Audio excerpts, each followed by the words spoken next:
Attention, vous écoutez un programme audioactif. C'est bon, il reste 2 virages. Johan Zarco, allez, respire. Là, Respire. y a pas de raison. Respire. Dernier secteur, les 2 derniers virages. Depuis 2017, on l'attendait. La victoire de Johan Zarco dans la catégorie MotoGP. Il le fait. Oui, Johan Zarco est vainqueur de Grand Prix. Ça y est, j'y croyais plus, Randy, j'y croyais plus. Il l'a fait. Il a gagné ce Grand Prix. Magnifique course, très intelligente. Et lui, il croyait depuis vendredi. Hein. Ah ouais, il nous l'avait annoncé. Il nous l'avait annoncé. Eh oui. Bravo, bravo Johan Zarco. Eh oui, quelle course incroyable. Bonjour à tous et bienvenue dans ce numéro 151 de C'est qui en pôle. Cette semaine, on se retrouve sur le circuit de Phillip Island pour le Grand Prix d'Australie. Et pour m'accompagner cette semaine, j'ai le plaisir de retrouver Pierre. Comment ça va, Pierre ? Écoute, ça va très bien. Je pense qu'on pouvait difficilement faire mieux ce week-end. Ouais, tu m'étonnes, on va vite en parler, mais je pense que c'est un peu la réaction de tout le monde après ce week-end de course qui était un peu bizarre, on va pas se mentir, mais qui a fait bien plaisir.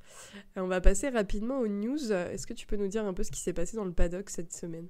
Ouais, rapidement. Alors en Moto 3, on savait que David Munoz était prolongé chez Bohème Motorsport pour 2024. Et c'est Joël Kelso qui sera son coéquipier l'année prochaine. Et donc c'est Anna Carrasco qui fait les frais de cette annonce. Il fait pas bon de se blesser pour elle. Ouais, non, ça tombe au mauvais moment. Après, en termes de résultats, c'était pas au rendez-vous non plus. Bon. Oui, c'est clair. En MotoGP, on a une interview de Zarco où il déclare qu'il abandonne l'idée d'aller au HRC en 2024. Il n'a pas a priori senti une motivation énorme côté team management au HRC et on lui proposait seulement 1 an dans le team officiel avant de rebasculer 1 an chez LCR. Zarco, vu son côté humain, il préfère se concentrer et travailler pendant 2 ans avec la même équipe technique. Je pense que là-dessus, il a raison, en tout cas avec un contrat proposé tel quel. Je sais pas ce que t'en penses. Ouais, je suis d'accord avec toi. Et puis c'est un peu bizarre. C'était vraiment ok, Marquez, il part, faut remettre quelqu'un. Bon bah pourquoi pas Zarco, mais c'était pas. Si l'envie première, ça avait été de mettre Zarco sur l'officiel, je pense que la question serait posée dès le début parce que c'était un peu un secret de polichinelle en plus de ça que Marquez parte. Donc ouais, je pense que c'est une bonne idée. C'est une bonne décision de sa part. Même si vu les déclarations qu'il avait faites, il donnait quand même l'impression d'avoir envie de partir sur une moto officielle. Après, on le sait, Zarco c'est quand même un pilote qui, comme tu le dis, est humain et préfère ce genre d'ambiance pour travailler, donc je pense que c'est une bonne chose qui reste chez LCR. Par contre, du coup, c'est toujours le gros point d'interrogation de qui va chez Honda, quoi. Ouais, il y a eu quelqu'un qui s'est encore montré ce week-end, peut-être ils iront chercher de ce côté-là, je sais pas. Et du coup, ce week-end, on a eu aussi, comme je disais, c'était un week-end un peu particulier parce qu'on a eu le retour des courses longues le samedi à cause des conditions météorologiques défavorables pour le dimanche. Donc, ils ont placé la course longue le samedi et la course sprint le dimanche. Voilà, donc course sprint qui au final n'aura pas lieu puisqu'elle a été annulée due aux conditions météo. On va pouvoir passer rapidement au Moto 3, sur laquelle les pilotes ont été bien courageux de monter sur les motos dimanche. Côté qualif, en Q1, on a Olgado, Yamanaka et Farioli, et en Q2, c'est Sasaki, Kelso et Nepa. On aura Felon qui part de la 24e position. Et du côté de la course, comme je disais, c'était déjà très courageux pour les pilotes de partir parce que la pluie s'intensifiait énormément sur la grille. Et il y a déjà eu des petits soucis en tour de mise en grille avec Olgado qui s'est satellisé et Morera aussi. Morera qui a eu la moto dans un très très très très mauvais état. Au final, c'est surprenant qu'il ait pu repartir. Il a dû repartir depuis la voie des stands. Et on s'est retrouvé avec un Olgado qui s'est ouvert l'arcade et qui avait le visage en sang. C'est des images un peu particulières à voir, je trouve, sur ce type de course. Donc la question peut se poser de pourquoi les pilotes ont pu repartir, sachant que Morera a déclaré qu'il avait pris un bon coup sur la tête après, mais ça on en parlera après la course. Du côté de la course, c'est Sasaki qui signe le shot devant Kelso et Veger. Derrière, on a Mazia qui prend un très bon départ également, mais se retrouve très vite à la 13e position. Et c'est une course sous la pluie très compliquée, sauf pour certains pilotes comme Mario Hagi qui remonte de 17 places en 3 tours pour venir prendre la 6e place. Fernandez, lui, a pris les commandes de la course très rapidement et commence à creuser l'écart. On notera quand même que Honshu derrière s'empresse d'essayer de revenir sur l'Espagnol et à 13 tours de la fin, il se retrouve poursuivi par Honshu, Kelso, Sasaki et Veger qui nous donnent une belle bagarre à 5. Ce qui nous intéresse particulièrement sur cette course, c'est à noter quand même qu'on a un certain Français, Lorenzo Felon, qui profite des chutes et qui se retrouve très vite à la 10e position. À quelques tours de la fin, Denis Sonchou passe tout près du high side et perd 2 positions au profit d'Ayumu Sasaki et Kelso qui partent tous les deux en chasse d'Adrián Fernandez. Mais l'Espagnol, qui profite de cette erreur pour prendre le large, finit par chuter malheureusement pour lui, et Sasaki entame le dernier tour en tête, mais c'était sans compter sur Honshu qui avait bien décidé d'en découdre puisque les conditions sous la pluie ça le connaît, et qui vient passer le pilotage haut dans le dernier secteur. Kelso lui vient compléter le top 3 et devient en même temps le premier Australien à monter sur un podium Moto3 depuis Jack Miller au GP de Valence en 2014. Et derrière, on va retrouver Vejart, encore une fois à la 4e position, suivi de Fernandez, Riccardo Rossi, Furusato, Mazia, Berthollet et Lorenzo Felon qui finit la course pour son premier top 10. Et on aura Daniel Olgado, lui, qui a pu finir la course à l'inverse de Moreira et qui termine à la 13e place. Et malheureusement, c'est une très mauvaise opération ce week-end pour lui puisqu'il perd du terrain sur la course au titre, étant donné que le classement final donne avec ses nouveaux points Mazia en tête avec 217 points, Sasaki avec 213 et Olgado 3e avec 195 points. Et Lorenzo Felon, lui, est 26e avec les points marqués ce week-end, il a 6 points. Donc je pense que la première question qui peut se poser après cette course Moto3, Pierre, tu me diras ce que tu en penses, mais c'est le fait d'avoir laissé des pilotes repartir dans ces conditions. Ouais. Déjà que c'était assez étonnant vu la pluie qui s'abattait sur la piste. Vraiment, quand tu vois la course, t'as déjà l'impression qu'ils sont au ralenti quand ça part. Mais un Olgado, le visage en sang, et Moreira qui est bien tombé sur la tête, encore une fois, ça pose des questions. Ouais, surtout qu'après, examen des replays, des images de la chute, on a appris qu'il avait perdu connaissance. Donc clairement, ça devrait être interdit de repartir. Et Olgado, le visage en sang... Enfin, c'est évident que ça devrait être interdit de rouler avec du sang devant les yeux, même si peut-être si la blessure n'est pas grave, même dans les sports collectifs, rugby ou football, tant que la plaie saigne, tu n'as pas le droit de rentrer sur le terrain, enfin ça paraît évident.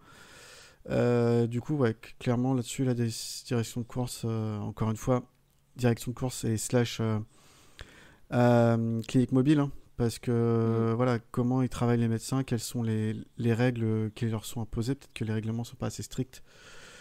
Si c'est juste encore un QCM en disant au pilote est-ce que tu te sens de conduire et qu'il répond oui, ok, tu y vas, bah c'est pas suffisant.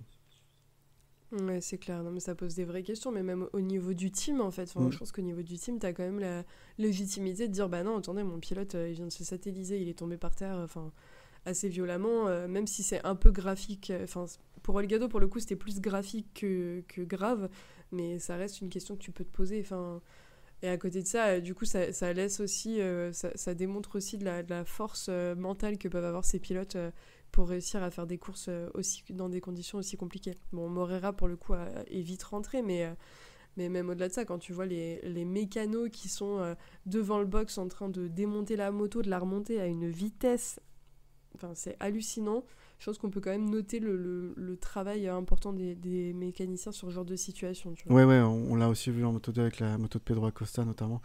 Effectivement, c'est impressionnant. Pour revenir à Olgado aussi, juste préciser que lui, il joue le titre. Il n'est pas encore détaché au classement général, donc peut-être pour ça que le team... Bon, irresponsable pour le coup, je suis d'accord, mais moins regardant. Mais à Moreira, oui, il joue rien, il faut arrêter de prendre des risques inutiles. Et puis il est rentré au stand parce qu'il a déclaré qu'il avait des vertiges. Voilà. Heureusement pour lui et pour les autres pilotes qu'il n'y a pas eu un suraccident. Ouais, non, c'est clair. Bon, et sinon, dans des trucs un peu plus joyeux quand même, sur cette course Moto3, je pense qu'on peut noter Fernandez qui a quand même bien tenu, donc Adrián Fernandez, le petit frère qui a quand même bien tenu un petit moment la tête de la course. C'est assez rare de le voir dans cette position. Je n'ai même pas le souvenir de déjà l'avoir vu en tête d'une course. Peut-être que ma mémoire me fait défaut, mais c'est quand même à noter parce qu'il s'est bien battu, surtout sous ces conditions. Ouais, alors c'est vrai que cette saison, il n'est pas titulaire.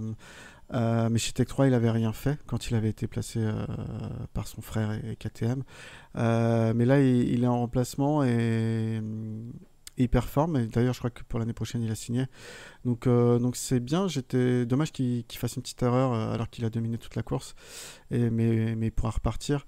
C'est bien pour lui. Et puis voilà, bon, les conditions restent très particulières. Il y avait beaucoup d'eau sur la piste, mais bravo à lui. Ouais, c'est clair. Ouais, et puis on a encore une fois, pareil, Veger qui a fait un très bon week-end, qui se stabilise et qui devient de plus en plus régulier sur les courses. Malheureusement pour lui, il finit toujours à ce qu'on appelle la place du con, il finit toujours 4ème. Mais ça va venir, j'imagine que le podium est pas loin pour la fin de saison. Donc franchement, c'était une course ultra compliquée pour les pilotes, surtout sous la pluie. Tu te demandes s'ils auraient pas mieux fait d'aller faire du surf quand tu vois l'eau qu'il y a sur la piste. Mais en tout cas, ça a permis à des pilotes de se démarquer. Mario Agi qui arrive à remonter autant de places en si peu de tours, c'est hallucinant aussi. Et bon, après, pour le coup, le rythme était quand même moins dense sur la course. Oui. Mais Ouais, c'était vraiment pas mal.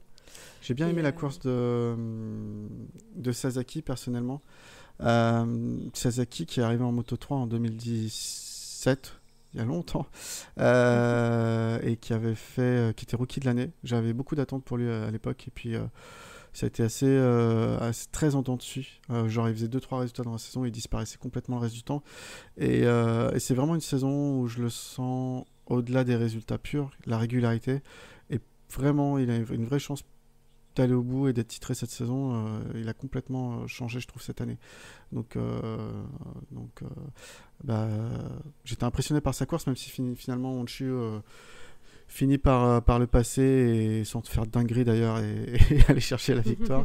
donc voilà. Je sais pas ce que t'en penses. Ouais, bah t'as raison, Sasaki, en plus il est plus qu'à 4 points de Mazia. Moi j'avoue, j'aimerais bien que Mazia gagne, parce qu'à un moment donné, Coco, il faut que ce titre, il aille le décrocher. Il a jamais de chance et il se retrouve toujours dans des situations un peu compliquées, mais Sasaki, ça serait ultra mérité. Il a bien maîtrisé aussi une fois que Fernandez avait lâché. Donc ouais, c'est des pilotes qui méritent et qui ont bien géré leur course. Après, comme tu dis, Honshu a pas fait de conneries ce week-end. C'est plutôt pas mal, parce que c'était un peu compliqué ces dernières courses, et il a vraiment assuré sa course. Après, on sait que c'est un pilote qui a l'habitude de rouler sur des pistes détrempées quand il s'entraîne en Turquie, sachant qu'il s'entraîne pas avec n'importe qui quand même, il s'entraîne avec Toprak, donc heureusement qu'il arrive à gérer maintenant. Et ça a noté qu'il a fait une très bonne course aussi, parce que c'était compliqué pour lui en début de course avec les petits accidents, etc. Et il a rien lâché sur toute la longueur, donc c'est vraiment à noter, et je pense qu'il n'y a pas grand chose à rajouter. C'est une course maîtrisée et méritée, cette victoire. Ouais, je suis assez d'accord avec ça. Ouais. Dernier petit point, Moto 3 quand même, c'est comme je le disais, on peut le noter, le premier top 10 de Lorenzo Felon, qui a profité évidemment. Il y aura toujours les détracteurs qui diront oui, mais est-ce que c'est vraiment mérité, mais qui a quand même profité des chutes, mais ça fait partie de la course. Il a maîtrisé, il a réussi à tenir dans des conditions sous la pluie. C'est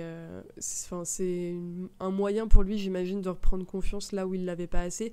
Il disait dans une interview que c'était très compliqué comme course pour lui, et j'imagine, il y a eu moins de retours d'autres pilotes, mais j'imagine que c'est la même chose pour d'autres, parce qu'ils avaient très froid, et que lui en était au point où il avait tellement froid qu'il tremblait sur la moto.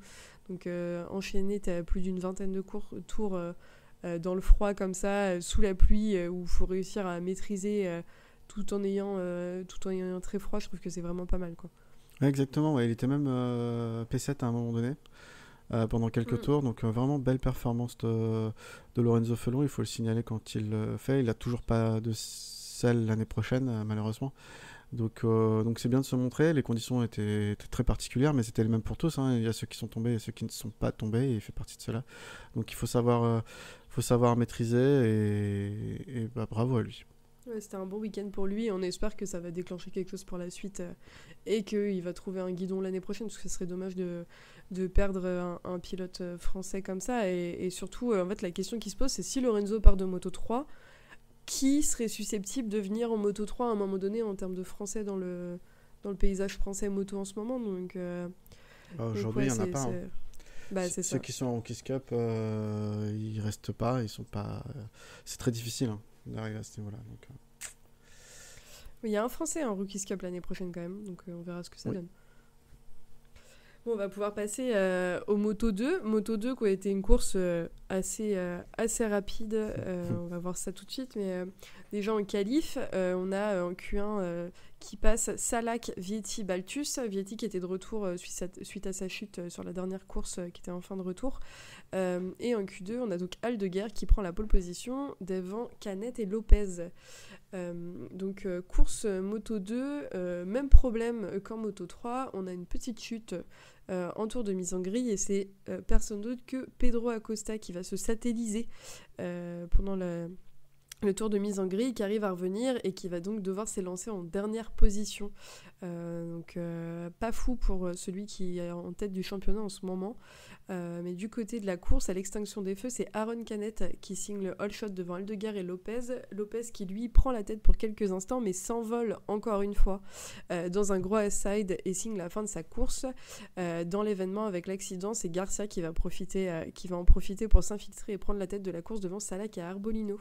Arbolino lui passe très très vite à l'attaque et remonte sur Salak puis prend le lead de la course lorsque Garcia chute et Salak subit le même sort dans la foulée. Donc Arbolino est un peu tranquille parce que c'est une course qui comptera quand même 9 chutes sur l'intégralité de la course et c'est le sort que subit Dixon qui était lui aussi derrière Arbolino. Alors deuxième de la course et Arbolino se retrouve avec 12 secondes d'avance sur Aldeguer et Canet qui sont derrière.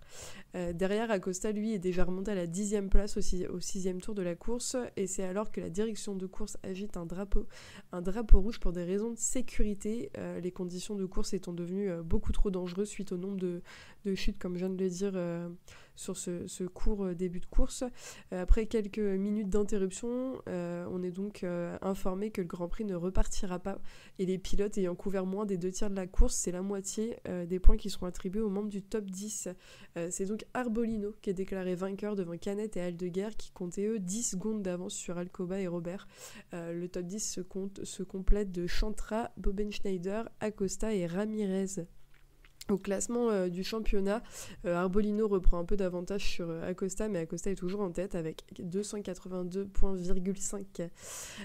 C'est le retour des demi-points du coup sur le classement avec cette course, suivi d'Arbolino avec 224,5 et Dixon avec 172 points. Qu'est-ce que tu as pensé de cette course, Pierre ? Pour la vanne, une course moto de 9 tours, pourquoi ça ne deviendrait pas la norme ? Parce qu'on n'a presque pas eu le temps de s'ennuyer cette fois-ci. Non, c'était une course encore une fois très particulière avec les conditions météo. Arbolino il joue son va-tout et il est très performant. Acosta il s'est fait une grosse frayeur dans le tour de mise en grille et puis une première fois et puis après il chute sur celle d'après, pas de chance. Après il fait quand même une très belle course parce qu'il part de la 31e place et il revient top 10 en 9 tours, donc c'est quand même une grosse performance aussi de sa part. Mais voilà, Arbolino il a joué des chutes parce qu'il y avait plus fort que lui sur ce Grand Prix, mais lui il est resté sur ses roues et voilà. Interrogé en parc fermé quand on lui a dit quand on lui a demandé qu'est-ce qu'il pensait, comment il pensait d'avoir gagné aujourd'hui, qu'est-ce qu'il en pensait. Il fait je suis très content, par contre je comprends pas pourquoi il nous donne que la moitié de nos points, on devrait avoir le double des points vu les conditions. Ça m'a fait beaucoup rire. Ouais, c'est pas faux. Attends, les mecs qui roulent sous la pluie, bon après on en a vu d'autres des courses sous la pluie, mais ouais, c'était compliqué pour eux et déjà moi je suis assez étonnée que la course elle soit partie parce que déjà en fin de Moto 3 c'était complexe. Ouais. Donc moi je me suis dit mais quelle idée de faire partir la course Moto 2. Après on est content, moi j'adore les courses sous la pluie, je pense que c'est mes courses préférées. On repense à Binder qui gagne sous la pluie, je pense que c'est une de mes courses préférées de toute l'histoire du MotoGP. Mais ouais, c'est prendre des gros risques. Après ça fait partie du sport aussi évidemment, mais Arbolino a réussi à se débrouiller avec les chutes, etc. 12 secondes d'avance, lui il pouvait finir la course tranquille, même sous la pluie, il pouvait ralentir tranquillou, il aurait gagné quand même. Donc c'est chouette pour lui, il revient un peu au championnat, donc je pense qu'il est trop loin pour revenir sur Acosta, mais c'était amplement mérité par contre. Et Acosta a encore une fois montré qu'il était, il était exceptionnel, il roulait 3 secondes plus vite que tous les autres pilotes, il me semble, de ce que disait Jules Danilo pendant la course, donc je sais même pas quoi rajouter à ça, tellement ce pilote, c'est un crack, il n'y a pas d'autre explication. Ouais, non, sauf blessure. ou catastrophe, Acosta, il a un petit matelas qui devrait le permettre d'aller jusqu'au bout et décrocher le championnat de Moto 2. On parle de 60 points d'avance presque, donc c'est beaucoup, c'est plus de 2 courses, donc voilà. J'ai bien aimé la performance de Canet, c'est pas souvent qu'on le voit sur le podium, souvent espéré, souvent il déçoit, donc voilà, c'était bien pour lui. Et également, alors il a chuté, je crois, la performance de Garcia. Ouais, il a chuté. Ouais. Ouais, non, c'était pareil, je n'ai pas grand-chose à rajouter, je suis assez d'accord avec toi. Par contre, moi, mes 2 gros flops, bon, évidemment, il y a Vietti, mais bon, il vient de revenir de blessure, conditions compliquées, et de toute façon, cette saison, c'est un peu compliqué pour lui, je pense qu'on en a assez parlé dans d'autres épisodes. Par contre, vraiment, mon flop, et je suis en train de me dire, mais est-ce qu'à un moment donné, il va arrêter, parce que c'est connerie sur connerie à chaque course, c'est Lopez, quoi. Il part dans des bonnes conditions, il arrive à bien se qualifier, il part bien, et il chute à chaque fois. Alors est-ce qu'il n'arrive pas à maîtriser sa moto? Est-ce qu'il se met la pression et du coup mentalement ça ne suit pas? Enfin, c'est quand même assez compliqué et je comprends pas que chaque week-end ce soit la même chose, quoi. Ouais, non mais entièrement d'accord avec toi. Il y a lui et Dixon qui en général ne déçoivent jamais sur ces déceptions, en fait, si on peut dire ça comme ça. Un Dixon qu'on voyait déjà en MotoGP l'année prochaine, ça me fait un peu rire avec du recul. Mais bon. Ouais, en parlant de MotoGP, on va pouvoir parler de ce qui t'a fait pleurer ce week-end. Ouais, exactement, ouais, pour de vrai. Petite larmichette qui est coulée de mon œil. Donc on le rappelle, suite aux conditions météo, la sprint a été déplacée au dimanche et le Grand Prix a pris le créneau horaire du samedi de la sprint. Et c'était plutôt un bon move pour une fois de la Dorna d'avoir anticipé ça de cette manière, parce que comme tu l'as dit, la sprint n'a pas pu se tenir le dimanche à cause des conditions météo. Donc on a eu un Grand Prix sur le sec et sous des conditions météo normales. C'était un peu nuageux, mais pas de pluie, donc ça c'était bien. Alors les qualifs, on a Bagnaia et Marquez qui sortent de la Q1. Quartararo, lui, ne peut pas faire mieux que 7ème dans cette session. Et en Q2, donc Martin, encore une fois, explose le record de la piste et il est coutumier du fait en ce moment. Et il va prendre la pole devant Brad Binder et Pecco Bagnaia. En deuxième ligne, sera composé d'Aleix Espargaro, Johan Zarco et Fabio Di Giannantonio. La troisième ligne sera composée de Marc Marquez, Jack Miller et Maverick Viñales. Tiens, ça me fait penser, en parlant de Jack Miller, belle performance de Joel Kelso en Moto 3 sur son Grand Prix national, qui finit 3ème. J'ai pas appuyé ça, mais c'était bien de le voir là. Donc Quartararo s'est qualifié 16ème sur la grille et Zarco 5ème, comme on l'a dit. Rins a déclaré forfait en raison de douleurs dans la jambe après la FP1 et la practice. Il prendra pas le départ de la course ni ne participera plus à d'autres sessions du week-end. Il est rentré en Espagne se faire examiner et devrait être de retour en Thaïlande normalement. Ça me paraît quand même optimiste.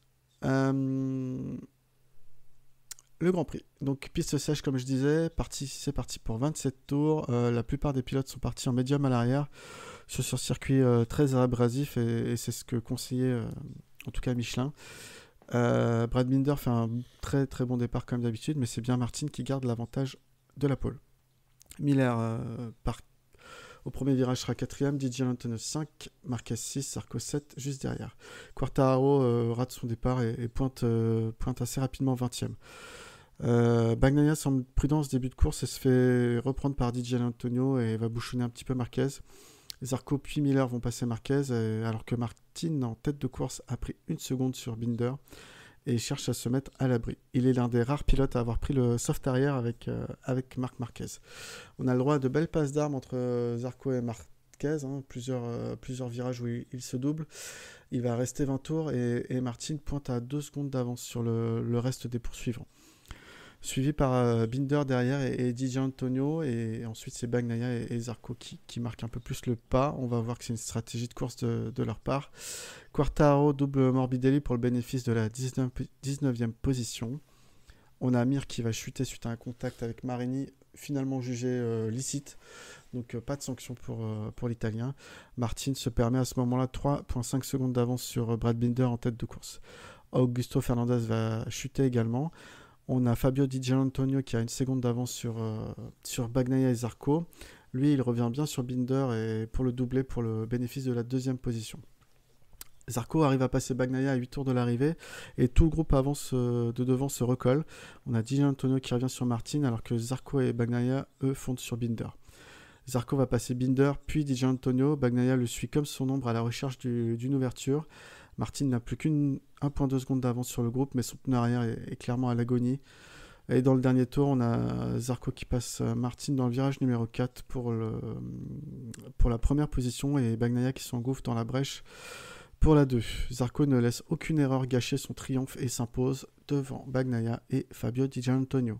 Binder finit 4, Martin 5, Bezzecchi 6, Miller 7, Aleix Espargaro 8, Quartararo prend les points de la 14e place. Classement au championnat. Après ce week-end, on a Pecco, toujours leader du championnat avec 366 points, Martin 339 points et Bezzecchi 3e 293 points. On a Zarco 5e avec 187 points et Fabio qui est toujours dans le top 10 avec 134 points. Par quoi on commence, Ophélie ? Par la meilleure nouvelle de ce week-end, la victoire de Zarco. Ouais, je suis d'accord. Victoire de Zarco, sachant que sa dernière victoire, c'était en Moto2 Valence 2016. Ça commençait à faire très très long quand même, cette histoire. C'est vrai que plusieurs fois, surtout, il y a eu des gros espoirs sur certaines courses et c'est passé pas loin. Et effectivement, surtout, je pense que c'est pour ça qu'on a eu vraiment peur jusqu'au bout sur cette course qui se refasse avoir. Mais non, il a tenu. Donc c'était quand même exceptionnel cette victoire et j'étais tellement content. Ouais, moi aussi, vraiment, pour le coup, j'étais très contente. Pour lui, c'est mérité, en fait. Enfin, ça a été ultra bien géré. Pour une fois, on dira pas qu'il y avait des consignes de course, on dira pas qu'il y avait la théorie du complot de ce que tu veux, de machin, de trucs. Il a pas cherché à comprendre, Zarco. Il se casse de Ducati à la fin de l'année. Il a dit, allez, c'est bon, moi, la victoire, je vais la chercher. Donc c'est vraiment une bonne nouvelle. Ça a été ultra bien maîtrisé. Il a très très bien géré ses pneus, à l'inverse de son coéquipier qui a du coup fait une erreur totale sur le choix de ses pneus. Donc c'est vraiment mérité pour lui et c'est vraiment une excellente nouvelle. Sachant qu'en plus de ça, encore une fois, du coup il devient sur l'intégralité des pilotes Ducati, il n'y a plus que Bastianini qui n'en a pas remporté cette saison. Donc il aura contribué au titre constructeur de Ducati cette année aussi. Oui, qui n'a pas fait de podium, tu veux dire ? Oui, mais et comme tu disais, il me semble que c'est toi qui disais, mais la victoire de Zarco, en fait Ducati, de toute façon il y a tellement de Ducati que toutes les courses ils décrochent des petits records, mais c'est la 13e pour Ducati cette saison. Oui. Il me semble que du coup c'est à égalité avec ce qu'ils ont fait l'année dernière. Je crois que c'est ce que tu avais partagé. Alors, c'est une de plus que ce qu'ils avaient fait l'année dernière. Donc, c'est leur meilleure saison en termes de victoire à Ducati. Et la dernière grosse performance là-dessus, c'était Honda en 2014. Ils avaient 14 victoires sur une saison complète. Donc, je pense que ça va aller chercher ça cette saison. Il reste 4 courses. Je pense qu'on devrait au moins égaler le record, voire le battre. Ouais, je suis d'accord avec toi, il y a vraiment de quoi faire.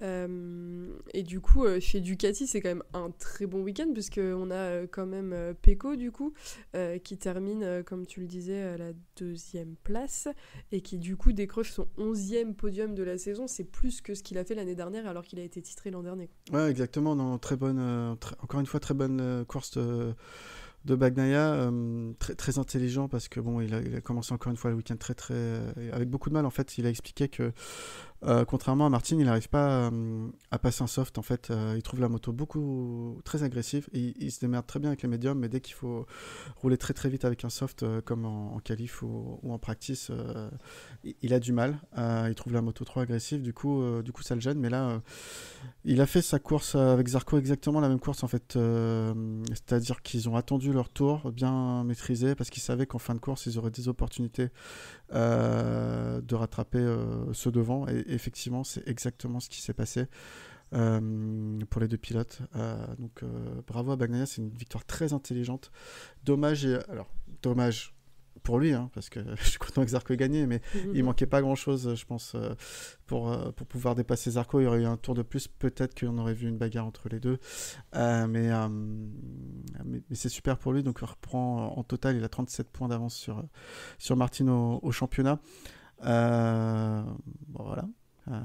Ouais, puis pour revenir à Zarco, mais ces dépassements de fin de course, vraiment il y a de quoi se lever de son canapé et de sauter partout tellement c'était tellement maîtrisé, quoi. C'était de l'art. Pour moi, c'était impressionnant ce qu'il a fait. Je pense que c'est un des plus beaux dépassements de l'année. Peut-être que c'est un peu biaisé parce que c'est Zarco et qu'on est vraiment très content de le voir gagner. Mais vraiment, c'est vraiment la meilleure nouvelle de ce week-end, quoi. Ouais, bien sûr. Et puis il gagne dans des conditions où on peut trouver rien à redire à sa victoire. C'est-à-dire que tous les meilleurs du championnat, ils étaient là. Il y avait Bagnaia, il y avait Martin, il y avait Binder devant lui. Bon, il y avait DJ Antonio qui faisait un peu un peu bizarre d'être là, mais on en discutera après. Mais clairement, c'était sur le sec et il a volé cette victoire à personne, hein. Il est vraiment allé la chercher. Il s'est ouvert des portes face à des Marc Marquez, face à des Bagnaia, des Martin. Donc c'est incroyable. C'était toujours propre. C'était assez comment dire, ferme. Il avait des dépassements. Voilà, fallait pas. Il se posait là et il fallait que les autres élargissent un petit peu la trajectoire, mais c'était toujours très propre. Donc c'est bien. C'est bien. Ouais, puis l'ambiance était belle à voir aussi parce que à part Martin, en fait, j'ai trouvé qu'il y avait une réaction côté Pramac qui était pas aussi ça a pas autant exulté que je l'attendais à voir. Après, une fois dans le box, les vidéos perso que Zarco a partagées et tout, on voit un peu la différence, mais côté Martin déjà, ça tirait la gueule, quoi. Mais par contre, à côté de ça, t'avais tous ses adversaires qui étaient ultra contents pour lui, qui sont venus le féliciter. En fait, je pense que tout le monde s'attendait à voir Zarco à un moment donné sur le podium et s'était dit peut-être que ça n'arrivera jamais, que tous les pilotes étaient contents pour lui, l'ont félicité, etc. Donc franchement, c'était beau à voir. Jusqu'au bout, il y aura des galères de toute façon, parce qu'il est arrivé sur le podium, la Marseillaise fonctionnait pas. Mais franchement, c'était une belle célébration. Je pense que Michel Turcot, qui était sur place ce week-end, a dû vivre un beau moment et devait être heureux de célébrer ça aussi. Mais franchement, c'est un truc qui restera, en tout cas dans l'histoire du MotoGP en France, une date inscrite, malgré le fait que les journaux soient pas capables de faire la une correctement comme ils ont pu le faire pour Fabio, à mon grand désespoir. J'ai quand même acheté l'équipe, mais je te rejoins sur le... Alors, il y a beaucoup de jeux français, notamment, qui critiquaient Pramac. Je trouve ça dur parce que Pramac, il joue le titre, le championnat du monde avec Martin. Ils ont pris un pari qui n'a pas payé et ils étaient concentrés à savoir est-ce que Martin il finirait 3, il finirait 4, il finirait 5, voilà. Je pense qu'il y avait beaucoup de déception pour eux dans cette course parce que jusqu'au bout ils y ont cru à pas grand chose, hein, Zarco il a dominé 3 secteurs, hein, sur la course. Sinon Martin a dominé tous les autres, donc voilà. Mais une fois que ce moment là est passé, même Gino Borsoy ils faisaient tous la fête, donc forcément il y avait une déception à avaler d'un côté de leur part. Je peux la comprendre, mais tout le monde était heureux de voir Zarco, Quartararo avec des mots sympas pour son compatriote. Il y a même eu Martin, hein, qui a eu des mots très gentils envers Zarco. C'est pas envers tous les pilotes que Martin a des mots sympas, donc donc c'est à noter. Après, de toute façon, Martin, Pramac doivent s'en mordre les doigts aussi parce qu'il y a eu un choix de pneus qui n'était pas le bon puisqu'ils avaient pris le soft arrière, mais c'est pas le seul. Marquez a fait ce choix, Paul Espargaro aussi, donc c'est une erreur qui est commise et c'est une erreur qu'ils ne referont pas, je pense, de mal choisir leurs pneus. Exactement, Martin a dit que dorénavant il prendrait plus de risques et il prendrait les mêmes pneus que ses adversaires. Martin se sentait mieux avec le soft. Michelin avait dit le soft tiendra pas la course. Effectivement, les 5 derniers tours étaient compliqués, particulièrement le dernier tour, mais déjà les 5 derniers tours, il perdait du terrain. Marquez, pareil, il a complètement disparu un peu plus tôt, lui, aux 2 tiers de la course. Et il finit 15e, Marc Marquez. Paul Espargaro, lui, clairement, on l'a pas vu du tout de la course, donc c'est encore une histoire différente. Mais voilà, j'ai vu des choses comme quoi Gigi Dall'Igna est allé dans le box Pramac pour leur dire qu'il fallait choisir le médium arrière, mais c'est le choix de l'équipe et du pilote d'avoir pris le soft, donc pas de complot encore une fois, hein. C'est pas Ducati qui a choisi un mauvais pneu pour Martin, s'il vous plaît. Chez Pramac ils assument leur décision, donc c'est comme ça, et puis mais rien n'est joué, hein. 37 points, ça va très vite. Ouais, dans ceux qui jouent pas le championnat mais qui ont quand même brillé ce week-end, on a Binder et Digia. Digia qui se révèle, sa progression, elle est quand même assez folle. On passe de faire des courses sans résultat ou très très loin à des podiums, des top 5. En fait, c'est assez perturbant parce qu'encore une fois, c'est un pilote qui n'a pas de guidon l'année prochaine et à partir du moment où on sait qu'il n'a pas de guidon, il se révèle. Effectivement. C'est assez étonnant. Donc la question va se poser quand même de savoir où il va aller l'année prochaine. Moi, je le vois mal rester. En fait, je le vois mal prendre une Honda officielle. Je comprends pas dans quelle mesure Honda pourrait se dire que c'est une bonne idée. En même temps, ils ont un trou et on a un pilote qui a pas de guidon. Donc, est-ce que c'est un truc qui pourrait arriver ? J'ai un peu du mal à y croire, mais de toute façon, avec Honda, on est un peu surpris en ce moment. Donc, moi, j'aimerais bien que Dijan Antonio reste. Là, sur le dernier mois, il a prouvé qu'il méritait sa place. Au Japon, il fait 8e en sprint et en course. En Indonésie, il fait 4e en course, dont première moto indépendante, et 6e en sprint. Là, il fait podium, 3e place. Donc clairement, il y a une grosse progression pour lui sur ce dernier mois. Donc s'il reste, tant mieux. Après, est-ce que c'est un pilote du calibre du HRC ? Je sais pas. En plus, il a une nationalité italienne et ça fait longtemps que le HRC n'a pas pris de pilote italien. Je crois que depuis Dovi. Donc ça doit dater de plus de 10 ans. Il n'y a pas eu de pilote italien et ils n'ont eu que des pilotes espagnols depuis. Je sais pas trop quoi en penser, mais en tout cas félicitations à lui. Déjà sa qualif était bonne, sa course était incroyable, il joue son va-tout et il a raison. Peut-être qu'une fois libéré de la pression de savoir si il a un contrat ou pas, qu'il a des résultats à faire, tu sais, ça peut venir de là aussi. C'est clair. Non, mais on verra pour les courses à venir. Et juste un mot sur Binder, qui encore une fois, il est toujours là. On le voit toujours sur les courses, mais il n'y a pas ce qu'il faut pour aller gagner, quoi. Ouais, même pour le podium, pas de chance parce qu'il est deuxième pendant longtemps sur cette course. C'est le seul en début de course avec le médium à l'arrière à un peu tenir la tête à Martin. Et puis, fin de course, je sais pas si c'est le fait de se faire dépasser, ça l'a déconcentré un petit peu. Mais voilà. Ou alors, parce qu'il s'est fait reprendre 2 fois la semaine précédente, il s'est dit je veux pas tenter de dinguerie sur les dépassements, et du coup ça a joué contre lui, je sais pas, mais très très bonne performance, il mérite sa 4e place au général. Donc déjà sur la course, c'était le seul pilote dans le top 5 qui n'était pas dans le top 6 avec Bezzecchi, qui n'était pas sur une Ducati. Et au général, c'est le premier pilote dans le top 5 qui n'est pas une Ducati, donc c'est vraiment à mettre à son profil. Seul contre tous. C'est un peu ça, ouais. Il manque pas grand chose, je sais pas si c'est de son côté ou sur la moto, pour qu'il puisse jouer plus régulièrement les podiums et potentiellement jouer le championnat l'année prochaine pour le coup, mais ouais.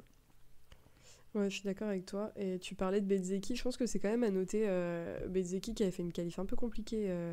Qui avait fait une qualif un petit peu compliquée ce week-end. Il partait 10e, mais qui réussit à finir 6e sur la course, sachant qu'il avait quand même bien précisé la semaine dernière, malgré son podium en sprint et sa pas trop mauvaise course, enfin très bonne course d'ailleurs, vu ses conditions physiques, qu'il avait eu très très mal à la clavicule après, et il disait que ce week-end c'était encore très compliqué. Donc je pense que c'est à noter, c'est encore une fois des pilotes, on le sait, des pilotes qui roulent dans des conditions physiques extrêmes, et quand tu es capable de faire ça, ça prouve aussi le talent du pilote derrière, quoi.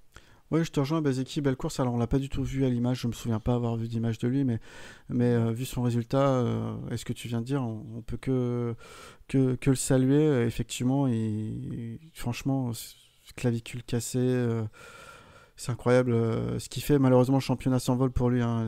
Pour moi, il est trop loin aujourd'hui pour jouer le championnat. Mais trop de points, trop de blessures. Martin et Pecco qui sont intouchables, oui, en effet. Mais pourquoi pas l'année prochaine ? En vrai, on verra ce que ça donne. Mais bien sûr. Bon, après, il y aura Marquez sur une Grésini. Moi, j'ai peur. Je crois que tout le monde a peur.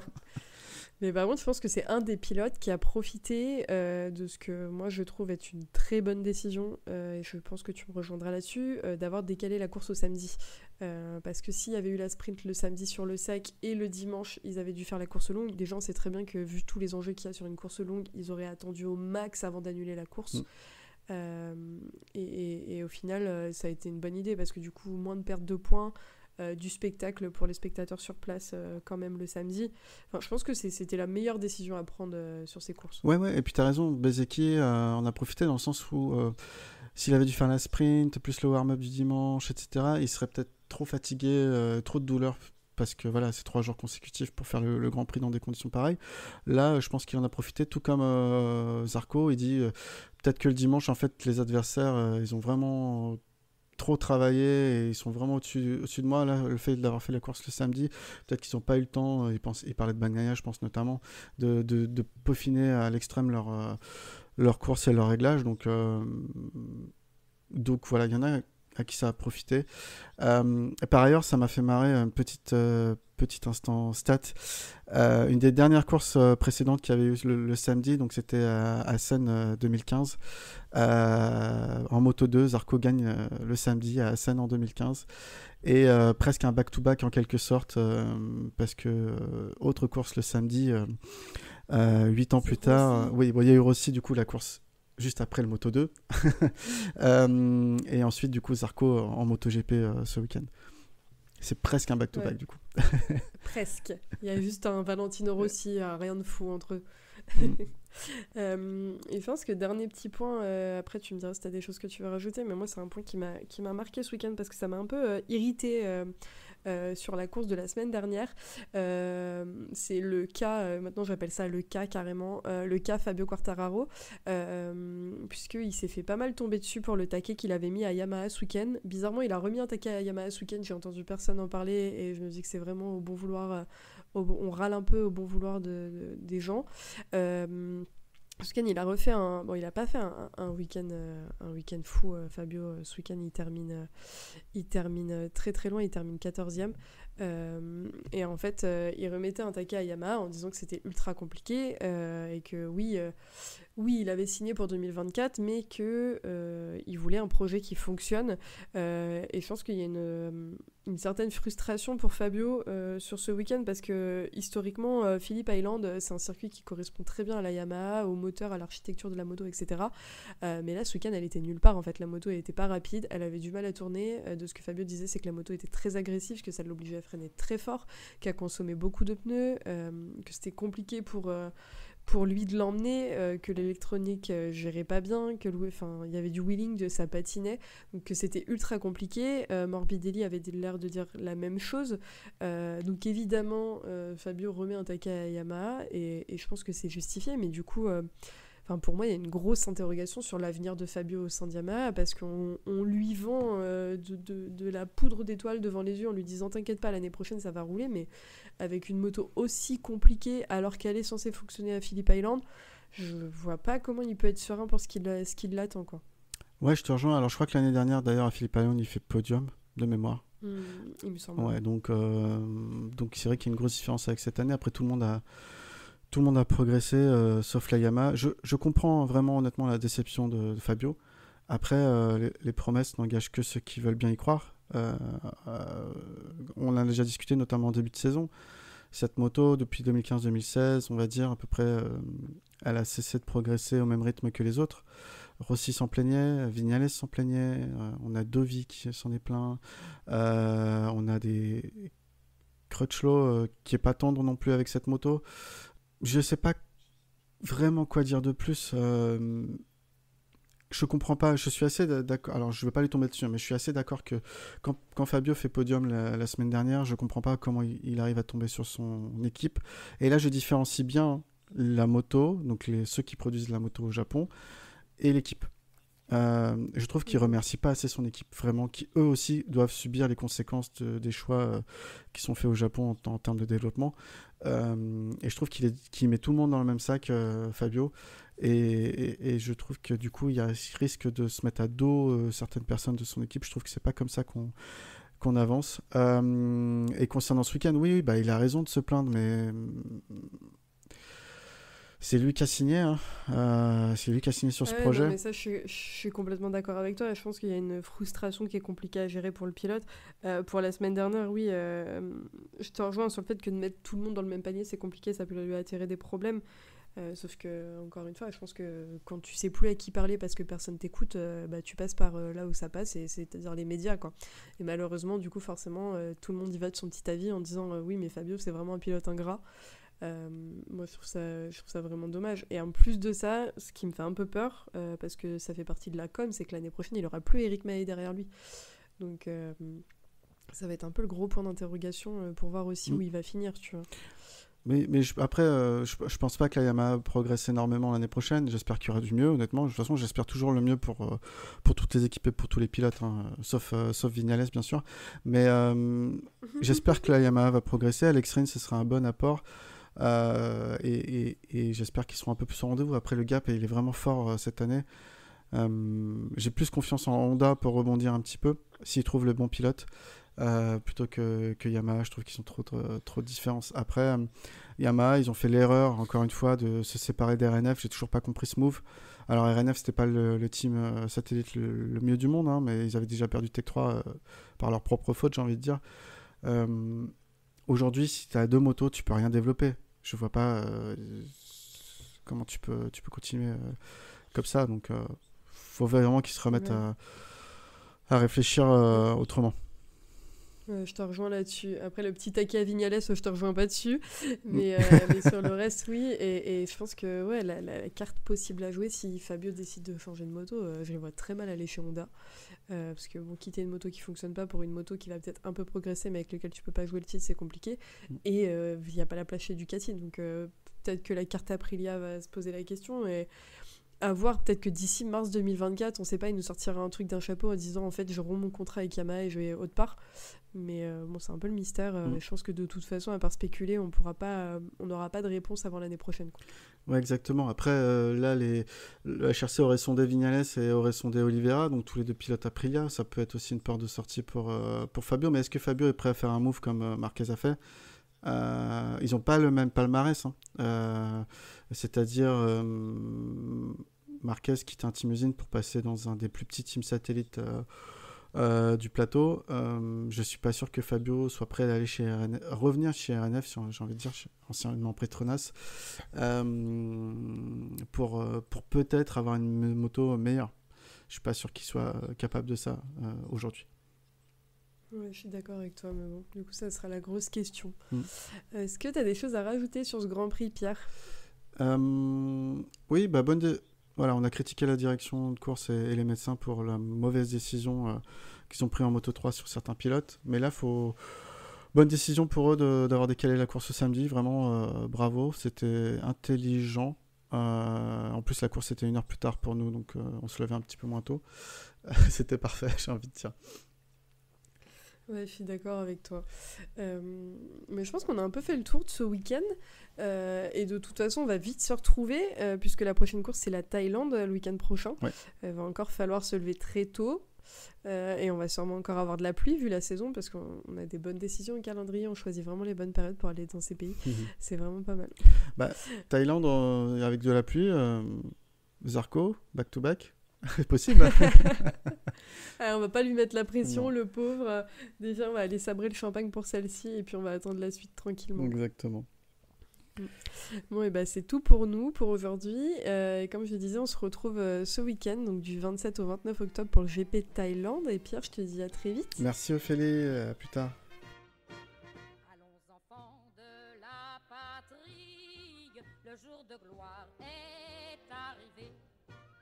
Contre nous de la tyrannie, l'étendard sanglant élevé, l'étendard sanglant élevé.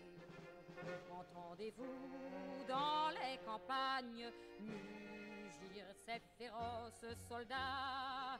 Ils viennent jusque dans nos bras, égorger nos fils, nos compagnes. Aux armes, citoyens, formez vos bataillons, marchons, marchons.